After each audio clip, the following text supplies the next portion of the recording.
कैटिनो स्वदेश पर आपके साथ मैं हूं अभिषेक सतवर्तम और आप देख रहे हैं हमारा मिड कैप शेयरों को लेकर कार्यक्रम मिड कैप मसाला। बाजार में हम देखने की लगातार चौथे सत्र में गिरावट है और आज हफ्ते की कमजोर शुरुआत हुई है बाजार की, क्योंकि ग्लोबली भी संकेत बाजार के लिए सपोर्टिव थे नहीं, कमजोरी की थे। इसके चलते अगर आप देखेंगे तो निफ्टी है करीब 100 अंक नीचे 25,000 के स्तर को बचाने की जद्दोजहद में लगा हुआ है। और निफ्टी बैंक की बात करें तो इंट्राडे के जो गेंस थे उसको गंवा के फिलहाल 100 अंक नीचे कारोबार कर रहा है 56,650 के आसपास। एडवांस डिक्लाइन का रेशियो भी हम देख रहे हैं कि थोड़ा सा गिरने वाले शेयरों के पक्ष में है, हालांकि इंडेक्स ऊपर है। मिड कैप और स्मॉल कैप दोनों इंडेक्स करीब आधे से पौने % की तेजी पर कर रहे हैं कारोबार। तो विस्तार से चर्चा करेंगे। मिड कैप में आपके लिए हम ट्रेड अच्छे समझेंगे, इंडेक्स का व्यू लेकर आएंगे और जानेंगे कि अगले 3 घंटे में आपकी रणनीति क्या होनी चाहिए। लेकिन सबसे पहले देख लेते हैं कैनरा बैंक न्यूज हेडलाइंस। बाजार में लगातार चौथे दिन गिरावट, निफ्टी 100 अंक गिरकर 25,000 के नीचे फिसला। निफ्टी बैंक भी 75 अंकों की गिरावट के साथ 56,700 के करीब। छोटे मझोले शेयरों में लौटी खरीदारी, लगातार 6 दिनों की बिकवाली के बाद निफ्टी मिड कैप इंडेक्स आधा % ऊपर, स्मॉल कैप इंडेक्स में भी करीब 0.25% तक की तेजी।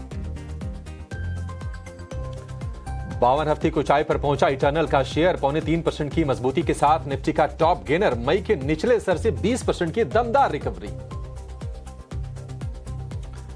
टीसीएस के कमजोर नतीजों के बाद आईटी शेयरों पर लगातार दबाव, विप्रो, एलटीआई, माइंट्री और इन्फोसिस में करीब 1.5 से 2% की कमजोरी। टेक महिंद्रा, एचसीएल टेक के शेयर भी नीचे। चुनिंदा फार्मा शेयरों में खरीदारी, लॉरस लैब्स का शेयर करीब 3% उछला। मैनकाइंड, टोरेंट फार्मा और ल्यूपिन में भी 1.5 से 2% की तेजी। लेकिन नोवार्टिस को यूएस कोर्ट के झटके से डिवीज लैब 2% नीचे। दिग्गज केमिकल कंपनी बासफ के आउटलुक घटाने से केमिकल शेयरों पर दबाव। नवीन फ्लोरीन, एसआरएफ और दीपक नाइट्राइट के शेयर में गिरावट। महाराष्ट्र टैक्स विवाद मामले में जीत से कैस्ट्रॉल में करीब 3% की मजबूती। सेल्स टैक्स विभाग के करीब 4,100 करोड़ रुपए के केस में कंपनी को मिली राहत। रिकॉर्ड ऊंचाई से करीब 22% टूटने के बाद संभला बीएसई का शेयर में आज 4% की तेजी पर कारोबार। कैम्स करीब 2% ऊपर, सीडीएसएल में हल्की तेजी। और निफ्टी में आज आएंगे एचसीएल टेक के नतीजे, सुस्त आय और मुनाफे और मार्जिन पर दबाव की आशंका। दूसरी कंपनियों में आज टाटा टेक्नोलॉजीज, रैलिस इंडिया और तेजस नेटवर्क्स के आएंगे नतीजे।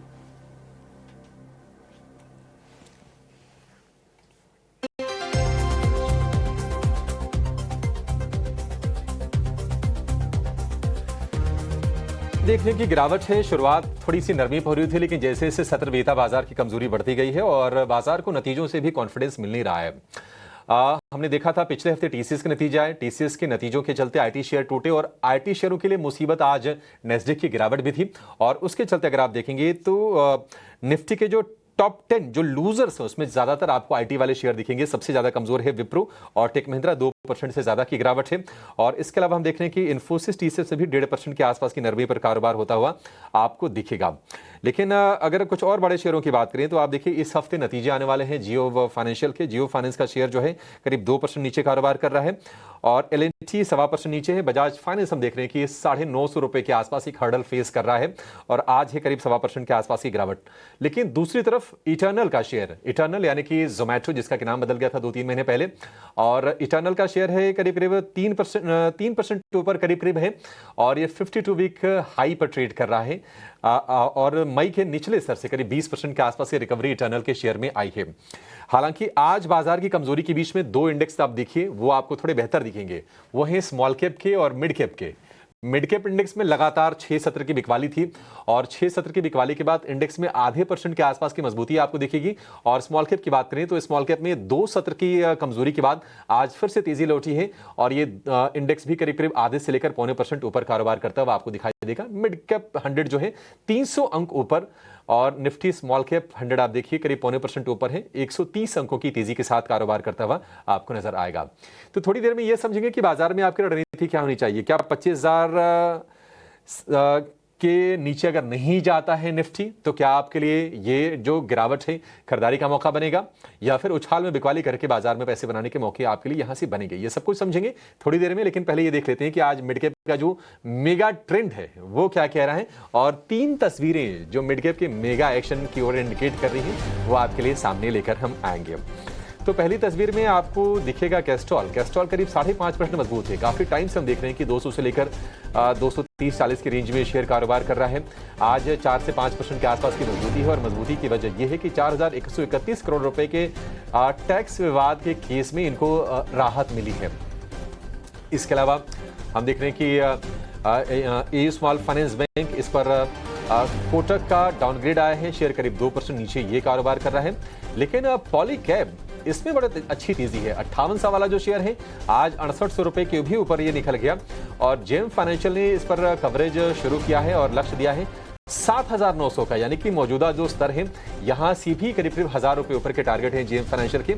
और पॉलीकैब के साथ साथ आज हम देख रहे हैं कि KEI इंडस्ट्रीज, जो कि वायर एंड केबल सेगमेंट की एक और अन्य दिग्गज कंपनी है, वहां पर भी आज तेजी पर कारोबार हो रहा है। तो ये सेगमेंट थोड़ी सी बाइंग के साइंस दे रहा है। लेकिन चलिए आगे बढ़ेंगे, अपने एक्सपर्ट को जोड़ेंगे और ये समझेंगे कि बाजार में अभी के अभी आपको क्या ट्रेड लेना है और स्टॉक्स में कहां आप तेजी करके पैसे बना सकते हैं।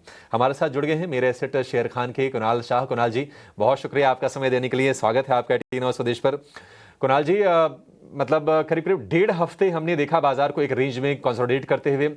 शुक्रवार को ब्रेकडाउन आया, 25,200 टूटा। हालांकि 25,000 के लेवल को डिफेंड करता हुआ निफ्टी दिख रहा है। अभी करना क्या है कुणाल जी? अगले 3 घंटे में कोई ट्रेड आपके हिसाब से इंडेक्स पर बन रहा है, निफ्टी में या फिर निफ्टी बैंक में? गुड आफ्टरनून सभी दर्शकों को। डेफिनेटली अगर हमने देखे कि तो जो 20 DMA हमने तोड़ा है निफ्टी में, उसके बाद हमने एक सेलिंग प्रेशर हाई लेवल्स पे देखा है। सो निफ्टी पे व्यू नेगेटिव रहेगा, सेल ऑन राइज की स्ट्रेटेजी रहेगी। करंट लेवल्स पे सेल करना रिस्क रिवॉर्ड फेवरेबल नहीं है। मुझे लगता है कि एक बाउंस आएगा और वो बाउंस को यूटिलाइज करेंगे आप सेल करने के लिए। सो मुझे लगता है हाई लेवल्स पे 25,150 200 तक अगर निफ्टी आता है तो आई थिंक एक अच्छी अपॉर्चुनिटी रहेगी वापस सेल करने के लिए। 24,800 तक के टारगेट्स निफ्टी में आ सकते हैं। सो निफ्टी में बाउंस पे सेल करिए। जहां तक बैंक निफ्टी की बात है, ये अपने 20 DMA को होल्ड करके रखा है और उधर ही एग्जैक्टली ट्रेड कर रहा है 56,728, जो कि निफ्टी का 20 DMA है और हम उसी के आसपास बैंक निफ्टी के लेवल्स पे ट्रेड कर रहे हैं। सो बैंक निफ्टी कहीं ना कहीं कंसोलिडेशन में है, साइडवेज है। बैंक निफ्टी का भी ट्रेंड खराब है, बट अभी भी जब जैसे ये 56,600 तोड़ेगा डाउन साइड पे डिसाइसिवली, तो एक फॉल स्टार्ट हो जाएगा जो बैंक निफ्टी को 56,300 56,000 तक लेके जाएगा। सो बैंक निफ्टी पे कंडीशनल सेल रहेगा। अगर 56,600 तोड़ता है स्पॉट लेवल पे, तो आप वापस एक सेल का ट्रेड ले सकते हैं। 56,800 का आपको स्टॉप लॉस रखना है और 56,300 56,000 के टारगेट्स रहेंगे डाउन साइड पे। सो बैंक निफ्टी में अभी कोई ट्रेड नहीं बन रहा है। निफ्टी में भी सेम सिमिलरली बाउंस आए तो यूटिलाइज करें उसको सेल करने के लिए। ठीक है, निफ्टी बैंक दोनों पर शर्तों के साथ आपके लिए स्ट्रेटजी है। निफ्टी पर उछाल पर बिकवाली की सलाह है और बिकवाली आपको कहां करनी है? अगर 25,150 से 25,200 के रेंज में अगर निफ्टी जाए तो वहां पर आप बेचिए और जो टारगेट आपके लिए बनेगा वो बनेगा 24,800 का। निफ्टी के लिए ये टारगेट हो जाएंगे। और निफ्टी बैंक अगर 56,600 ब्रेक करता है तो फिर इसको आप सेल कीजिए 56,800 के स्टॉप लॉस के साथ और 56,300 56,000 के टारगेट आपके लिए निफ्टी बैंक में बन जाएंगे। कुणाल जी, फिर निफ्टी का जरा ये बताइए कि स्टॉप लॉस क्या रखना होगा? निफ्टी में आपको स्टॉप लॉस जो हाईलाइट्स पे रखना रहेगा वो है निफ्टी का जो 20 DMA है वो है 25,270। सो 270 का स्टॉप लॉस रख के काम करिए। नीचे में 24,800 तक के लेवल्स निफ्टी में आ सकते हैं। ठीक है, 25,270 के स्टॉप लॉस से निफ्टी को आपको सेल करना है। यहां से कम 100 अंक ऊपर जाने के बाद अभी रिस्क रिवॉर्ड रेशियो ठीक नहीं है, क्योंकि ऑलरेडी हम देख रहे हैं कि 100 अंक नीचे आकर कारोबार कर रहा है निफ्टी। तो ये इंडेक्स के लिए आपके बिल्कुल क्रिस्टल क्लियर व्यू हो गया कुणाल जी की तरफ से। अब आते हैं स्टॉक्स पर। कुणाल जी, मिड कैप में स्मॉल कैप में आज एक्शन ठीक है, अच्छा है। इंडेक्स लेवल पर दोनों इंडेक्स ऊपर भी कारोबार कर रहे हैं। आप जरा बताइए कि आपके ट्रेड्स कौन से हैं आज के? आई थिंक हम ऐसे स्टॉक्स ढूंढेंगे जहाँ पे रिलेटिव स्ट्रेंथ विजिबल है। तो पहला मेरा काउंटर रहेगा ऑटो स्पेस में से अशोक लेलैंड। स्टॉक ऑलमोस्ट अपने 52 वीक हाई के आसपास है एंड मुझे लगता है कि मोमेंटम काफी स्ट्रांग है। स्टॉक में कोई भी डिक्लाइन आता है उसमें हमने स्ट्रांग बाइंग देखी है। तो अशोक लेलैंड पे बाई की सलाह रहेगी। 252 253 के आसपास चल रहा है, आप करंट लेवल्स पे उसको लॉन्ग कर सकते हो। स्टॉप लॉस आपको जो डाउन साइड पे रखना है वो है 245 का और अपसाइड पे मेरे जो टारगेट्स रहेंगे वो 264 और 269 के। अशोक लेलैंड एक प्रेफर्ड पिक रहेगा। सेकंड है फार्मा स्पेस में से बायोकॉन। बायोकॉन मुझे लगता है कि कंसोलिडेशन खत्म हो चुका है और अभी ये ऊपर के तरफ ब्रेकआउट के लिए रेडी हो चुका है स्टॉक। तो बायोकॉन पे बाय की सलाह रहेगी। स्टॉप लॉस होगा 367 का। टारगेट्स रहेंगे 385 से लेके 390 तक के। ठीक है, एक ए लीटर वाला शेयर है, दूसरा बी लीटर वाला शेयर। ए से अशोक लेलैंड आपको खरीदना है और बायोकॉन के लिए जो टारगेट होंगे 385 और 390 के होंगे। 365 का आपको स्टॉप लॉस लगा के चलना है। और अशोक लेलैंड ने भी आज शुरुआत ठीक ठाक की थी और अपने गेंस को टिका के रखने में कामयाब है। तो अशोक लेलैंड भी आपके लिए एक बढ़िया काउंटर बन जाएगा। 264 से 269 के टारगेट्स के लिए इसको खरीदना है। 245 रुपए के स्टॉप लॉस के साथ 250 रुपए के ऊपर जाकर ये शेयर कारोबार करता हुआ आपको दिखेगा। लेकिन 250 रुपए के ही ऊपर जाने के बाद एक और शेयर हम देख रहे हैं कि लगातार मजबूती दिखा रहा है और वो है इटर्नल, यानी कि जोमैटो का। आज 52 हफ्ते की ऊंचाई पर यह शेयर पहुंच गया और निफ्टी का टॉप गेनर भी है इटर्नल। मई के लोअर लेवल से अगर आप देखेंगे तो करीब करीब 20% के आसपास की रिकवरी शेयर में आ गई है। इटर्नल, कुणाल जी, क्या यहां से और ज्यादा तेजी आप देख रहे हैं? और जो प्रीवियस जो रिकॉर्ड हाइस थे 300 रुपए के ऊपर के, क्या वो अचीव हो जाएंगे? 300 रुपए तक के लेवल्स अचीव हो सकते हैं क्योंकि स्ट्रक्चर पॉजिटिव है। और शॉर्ट टर्म में मुझे लगता है कि जो फर्स्ट टारगेट दिखाई दे रहा है वो है 284 का, तो वहां तक जगह है जाने के लिए। उसके ऊपर सस्टेन करता है तो डेफिनेटली 300 तक के भी लेवल्स आ सकते हैं। तो व्यू पॉजिटिव है स्टॉक पे। अभी 260 एक स्ट्रॉन्ग सपोर्ट बन गया डाउन साइड पे। ठीक है, व्यू पॉजिटिव है। 260 के सपोर्ट से आप चाहें तो इसमें बाइंग कर सकते हैं। 300 रुपए तक भी जाने का दमखम ये शेयर रखता है। लेकिन जो शेयर हमने आपको तस्वीरों के माध्यम से नोटिस कराए उनमें से एक है कैस्ट्रॉल इंडिया। इन्होंने एक अपना मामला सुलझाया है सेल्स टैक्स का। करीब 4,131 करोड़ रुपए का ये मामला था और शेयर में आज हम देख रहे हैं कि कैस्ट्रॉल का जो शेयर है वो करीब करीब 4-5% ऊपर आपको कारोबार करता हुआ दिखाई देगा। 4% ऊपर है। आज का जो हाई है 232 रुपए का, फिलहाल 227 रुपए के आसपास के भाव हैं। कैस्ट्रॉल, कुणाल जी, एक रेंज में रहा है। आपको लगता है कि रेंज से बाहर निकल के यहां से और मजबूती आएगी या फिर वनडे वंडर फिर शांत पड़ जाएगा शेयर ये? आई थिंक कैस्ट्रॉल एक वोलेटाइल स्टॉक रहा है। ओवरऑल स्ट्रक्चर पॉजिटिव है स्टॉक का। अगर आप लॉन्ग होल्ड कर रहे हो तो 220 अभी एक स्ट्रॉन्ग सपोर्ट है, तो वही स्टॉप लॉस से आपको होल्ड करना है स्टॉक को। हाई लेवल्स पे अगर ये रैली कंटिन्यू रहती है तो स्टॉक 240 245 तक जा सकता है। 240 245 तक शेयर जा सकता है कैस्ट्रॉल इंडिया का शेयर। एक और शेयर जहां पर हम मजबूती देख रहे हैं वो है पॉलीकैब का, और पॉलीकैब के साथ साथ चल रहा है केईआई का भी शेयर। पॉलीकैब पर जेम फाइनेंशियल ने अपनी कवरेज स्टार्ट की है और टारगेट दिया है करीब यहां से 1,000 रुपये ऊपर का, यानी कि 6800 के आसपास का शेयर है। 7,900 रुपये के टारगेट दिए हैं जेम फाइनेंशियल ने। पॉलीकैब और केईआई, कुणाल जी, तेजी आज हो रही है 1-1.5% ऊपर ये दोनों के दोनों शेयर हैं। ये कहां पर आपको स्ट्रेंथ फर्दर दिख रही है? आई थिंक केईआई में स्ट्रेंथ दिखाई दे रही है। लोअर लेवल से हमने अच्छी बाइंग देखी थी। वापस जो भी डिक्लाइंस आ रहे हैं उसमें अच्छी खासी बाइंग लोअर लेवल से दिखाई दे रही है। सो केईआई पे बाई की सलाह रहेगी। 3600 का एक स्ट्रॉन्ग सपोर्ट है तो वो स्टॉप लॉस रखे। हाई लेवल्स पे स्टॉक 3880 तक है जो फर्स्ट रेजिस्टेंस है, और उसके ऊपर निकला तो 4000 तक के भी लेवल्स आ सकते हैं। ठीक है, 3880 और 4,000 रुपए तक के लेवल आपको केईआई इंडस्ट्रीज में देखने को मिल सकते हैं। चलिए थोड़ी देर में ये भी जानेंगे कि मिड कैप में आज जो बड़े मूवर्स हैं, जहां पर बड़ी तेजी या फिर बड़ी मंदी हो रही है, उन शेयरों की बातचीत करेंगे कुणाल जी से। लेकिन उसके पहले जानेंगे एक ऑप्शन का बेहतरीन सौदा अपने खास सेगमेंट ऑप्शंस के चैंपियन में।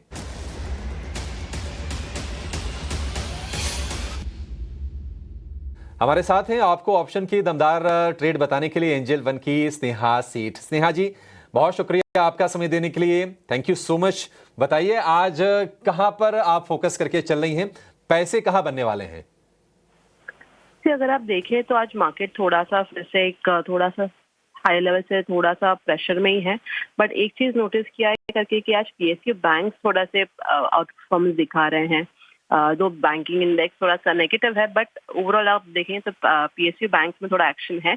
और उसमें से एसबीआई ये काउंटर मुझे काफी अच्छा लग रहा है क्योंकि आप देखें काफी दिनों से कंसोलिडेट कर रहा था और अब जाके इसमें थोड़ी सी बाइंग इंटरेस्ट दिखी है। और स्पेशली ऑप्शन सेगमेंट में अगर आप देखें तो out of the money call option जो है 220 और ऊपर के स्ट्राइक्स वहां पे अनवाइंडिंग सुबह सुबह दिखी थी और अब फ्रेश बाइंग देखने को मिल रही है 820 की कॉल में। तो मेरा मानना है जिस तरह की ओवरऑल पोजीशंस बन रहे हैं ऑप्शंस में, यहाँ से तेजी एक्सटेंड हो सकती है। तो आई वुड सजेस्ट कि यहाँ पे 810 की जो कॉल ऑप्शन है वो बाय करें। 13.5 के आसपास ये ट्रेड करें, उसे करंट लेवल्स पे बाय करना है इसी रेंज में। और स्टॉप लॉस लगाना है 8 का, टारगेट रहेगा 23 का। एज पर the target and stop loss maximum risk involve है, दैट इज अराउंड 4000 और प्रॉफिट पोटेंशियल जो है वो 7000 तक का रहेगा। ठीक है, आज हम देख रहे हैं कि सरकारी बैंकों का खेमा एक्टिव है। एसबीआई हालांकि एक रेंज में ही है, लेकिन 810 रुपए के आसपास के भाव हैं। अब इस रेंज में आपके लिए ऑप्शन ट्रेड के जरिए मौके बन जाएंगे, वो हाईलाइट कर रही हैं स्नेहा जी। 810 वाली कॉल खरीदनी है, यानी कि एट द मनी 13 साढ़े 13 रुपए के आसपास के प्राइसेस इसके होंगे। लक्ष्य 23 रुपए का, स्टॉप लॉस आपको लगा के चलना है 8 रुपए का। अधिकतम मुनाफे की जो संभावना इसमें है वो है 7,000 रुपए की, और अधिकतम नुकसान जो आशंकित है वो है 4,000 रुपए का। फिर भी रिस्क रिवॉर्ड रेशियो इसमें बेहतर है। हल्की सी तेजी फिलहाल आपको शेयर में दिखेगी। तो ये आपके लिए स्ट्रेटजी। लेकिन सेबी का रिस्क डिस्क्लोजर जो है आप जरूर याद रखिए कि 100 में से 91 लोगों को नुकसान होता है, और औसत जो ट्रेडर्स का नुकसान है वो है 1 लाख रुपए का। बार बार सेबी आपको आगाह करता है एफएनओ ट्रेड को लेकर, और ये बिना समझे बिना सोचे, हमारे एक्सपर्ट्स तो आपकी मदद करते हैं, बट आप फिर से आप खुद से भी अपनी रिसर्च कीजिए और स्टॉप लॉस का, एंट्री का, एग्जिट के टाइमिंग का खास ख्याल रखिए एफएनओ ट्रेड्स में। चलिए, छोटी से ब्रेक का वक्त हो गया है। ब्रेक के बाद जब लौटेंगे तो कुछ और मिड कैप के बढ़िया शेयर आपके लिए हम समझने की कोशिश करेंगे, और एक निवेश का भी आपके लिए बढ़िया मिड कैप शेयर जानेंगे छोटी से ब्रेक के बाद।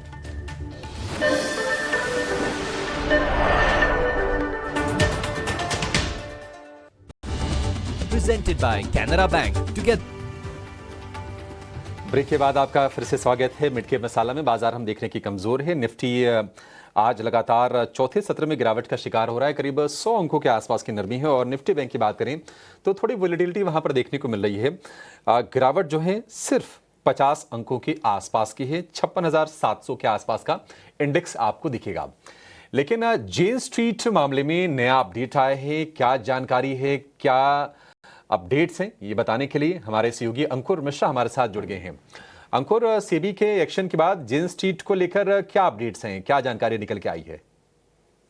जी हाँ, जेन स्ट्रीट ने 4,843 करोड़ रुपए का जो अमाउंट है वो एस्क्रो अकाउंट में जमा करा दिया है। इसका मतलब यही है कि इंटरिम ऑर्डर में जो आदेश दिया गया था उसका पालन किया है जेन स्ट्रीट ने।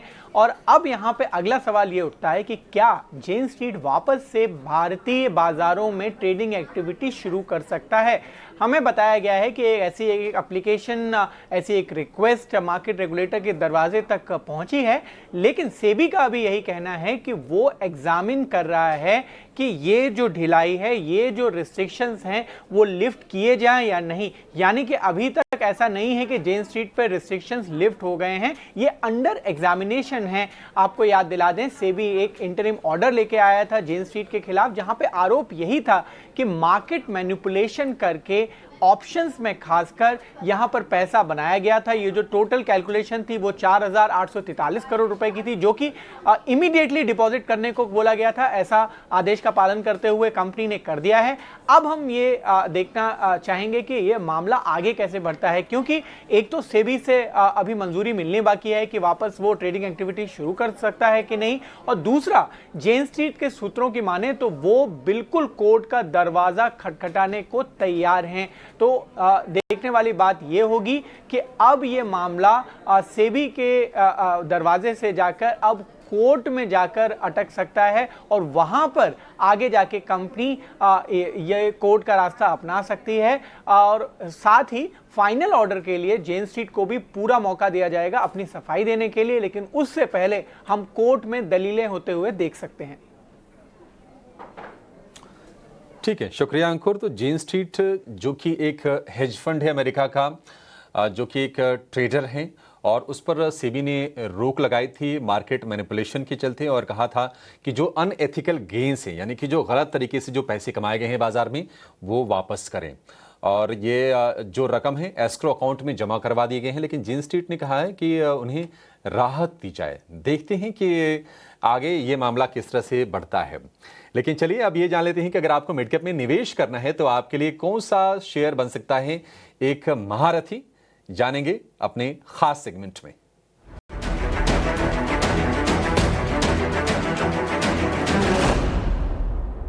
और मिड कैप का महारथी शेयर बताने के लिए हमारे साथ हैं बाजार के भी धुरंधर जियोजित फाइनेंशियल के गौरांग शाह हमारे साथ हैं। गौरांग सर, बहुत शुक्रिया आपका समय देने के लिए, स्वागत है। बताइए सर, आज आपके रडार पर कौन सी कंपनी है और उसको आपने चुना क्यों है? धन्यवाद अभिषेक जी, आपका इस मंच पर आमंत्रित करने के लिए। सभी को प्रणाम और शुभ दिन हमारे तरफ से। तो डिस्क्लोजर पहले दे देते हैं, जो भी बुनियादी दर के आधार पर निवेश लायक राय है ये हमारी रिसर्च टीम की तरफ से। इसमें हमारी कंपनी जियोजित का या मेरा कोई निजी निवेश नहीं है, ना ही कोई वित्तीय लाभ है, ना ही किसी प्रकार का कॉन्फ्लिक्ट ऑफ इंटरेस्ट। लेकिन इसी प्रकार से राय हमारे क्लाइंट्स को देते हैं, हो सकता है उनका निवेश हो। तो विकल्प के रूप में पिछले हफ्ते जो टीसीएस के नतीजे आए उससे आईटी क्षेत्र पर थोड़ी बहुत निराशा छाई हुई और बिकवाली हावी हुई। लेकिन टिप्पणियां पर गौर करें और अनुमानित आंकड़े आने वाले भविष्य पर अगर हम नजर डालें कारोबार को लेकर के, तो आईटी क्षेत्र की एक छोटी मझौली कंपनी है जिसका नाम है सायंत लिमिटेड। इस कंपनी का चयन किया है आज लंबी अवधि के लिए बुनियादी दर पर के आधार पर निवेश लायक रणनीति बनाने के लिए। शुरुआत कीजिए इस दर से और गिरावट पर जोड़ते जाएं। लक्ष्यांक को लेकर के हमने कोई लक्ष्यांक इसलिए नहीं दिए अभिषेक भाई, क्योंकि पहली तिमाही के नतीजे इस नए वित्तीय वर्ष के शुरू हुए हैं।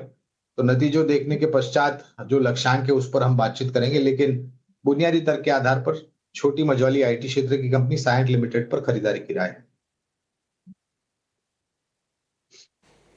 ठीक है, सायंत के शेयर पर खरीदारी की सलाह है। और अगर मार्केट कैप की बात करें, करीब 15,000 करोड़ रुपए के आसपास का मार्केट कैप है। और आज ये देखिए कि बड़ी जो आईटी कंपनीज हैं उनकी गिरावट के बीच में भी आपको सायंत 1% ऊपर दिखेगा। 1284 रुपए का भाव है, लेकिन अभी भी इसका जो 52 वीक हाई है 2150 रुपए का, वहां से काफी ज्यादा दूर है। तो ये कंपनी अपने फोकस में आप रख के चलिए, एक बार नतीजे आ जाएंगे तो बाकी हम किसी और फंडामेंटल एक्सपर्ट से या फिर गौरांग सर ही जुड़ जाएंगे, उनसे इसके हम टारगेट यानी कि लक्ष्यांक भी समझ लेंगे। गौरांग सर, बहुत शुक्रिया आपका समय देने के लिए। और ये बेहतरीन ट्रेड हमारे दर्शकों को, बेहतरीन निवेश वाला शेयर इनफैक्ट हमारे दर्शकों को बताने के लिए। फिलहाल इस शो को यहीं पर समाप्त करने का समय हो गया है। कुणाल जी, आपका बहुत शुक्रिया आज समय देने के लिए और तमाम शेयरों पर अपनी राय देने के लिए, और मार्केट को लेकर भी हमारे ट्रेडर्स को, हमारे दर्शकों को अच्छे से गाइड करने के लिए। Thank you so much. एक छोटा सा ब्रेक, और ब्रेक के बाद लेकर आएंगे कॉर्पोरेट कनेक्शन। आप कहीं जाएगा नहीं। नमस्कार।